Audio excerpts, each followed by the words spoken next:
Hello guys, इस video में जो हम लोग कवर करेंगे प्रॉपर्टी ऑफ कन्वर्जन सीक्वेंस और उसके सब सीक्वेंस विद एग्जांपल। मींस कि जैसे आप जानते हैं कन्वर्जन सीक्वेंस क्या होता है, हमारे सीसेट पीजी या फिर एमएससी में हेल्पफुल होता है कि तो कन्वर्जन जानने के लिए उससे पहले हमें लिमिट जानना पड़ता है, ठीक है। और इस साथ में देखेंगे कि लिमिट और लिमिट पॉइंट में क्या डिफरेंस होता है, क्योंकि ये लिमिट हमने डिफाइन किया, लास्ट में इसके हम लिमिट पॉइंट को डिफाइन करेंगे। ओके, तो आप ध्यान से देखिए, पहले मैंने लिमिट डिफाइन किया, फिर इसके बाद कन्वर्जन की डिफिनीशन दी है। इस यूज से पीजी के लिए बहुत हेल्पफुल रहेगा। आप जानते हैं कोई सीक्वेंस का लिमिट क्या होता है कि for every epsilon greater than 0 there exist m in n such that mod of an minus l less than epsilon for all n greater than equal to m के लिए। या फिर कह सकते हैं कि जो भी लिमिट पॉइंट आता है सीक्वेंस का, उसके नेबरहुड में an हमारा पूरा पूरा क्या करता है, लाइज करता है फाइनाइटली नंबर्स को छोड़कर।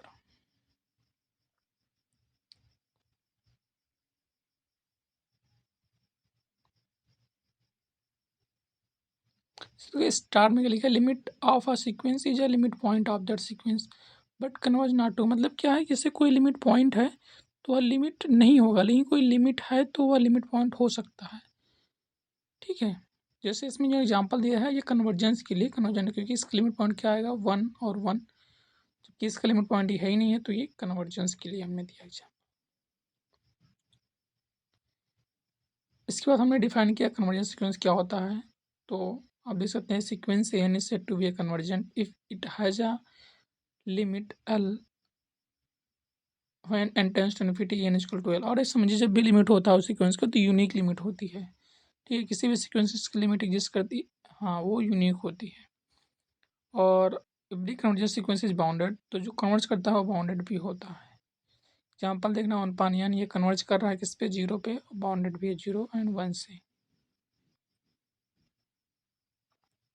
So one result with every convergent sequence is bounded and bounded sequence is convergent if only if it has a unique limit। मतलब क्या है कि जो कन्वर्ज करेगा वो सभी बाउंडेड होता है। दूसरा पॉइंट कि जो कोई बाउंडेड सीक्वेंस है तो कन्वर्जेंट होगा इफ़ एंड ओनली इफ़। मतलब कि ये implies that and implies by का स्टेटमेंट है, उसके पास यूनिक लिमिट होगी। तो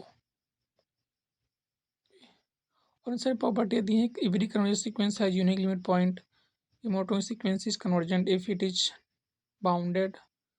मोटो सीक्वेंस ओके, कोई भी उनकी जेंट कोई भी अगर बाउंड हो रहा तो कन्वर्ज करेगा to L if only it is sub sequence converging to L. मतलब कोई सीक्वेंस कन्वर्ज कर रहा है किसी पॉइंट पर तो उसके सब सीक्वेंस भी उसी पॉइंट पर क्या होंगे, कन्वर्ज करेंगे। तो आप रेट करते हुए चल सकते हैं। एग्जाम्पल है इसके बाद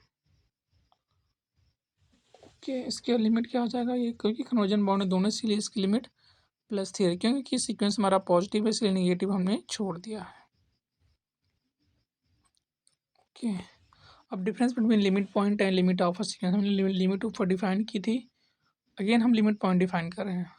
दोनों कंपेयर कर लेना, ऑफ क्लियर लग जाएगा आपको। ये लिमिट पॉइंट का डेफिनेशन है, मतलब जो जो उसका लिमिट पॉइंट बनेगा उसके नेबरहुड में सारे सीक्वेंसेस के टर्म रहेंगे।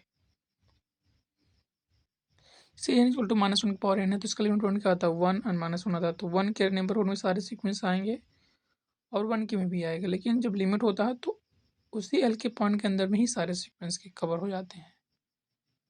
ओके, तो ऐसे वीडियो देखने के लिए आप लोग एमएससी और बीएससी के चैनल को सब्सक्राइब करिएगा ताकि आपको अपडेट मिलती रहे।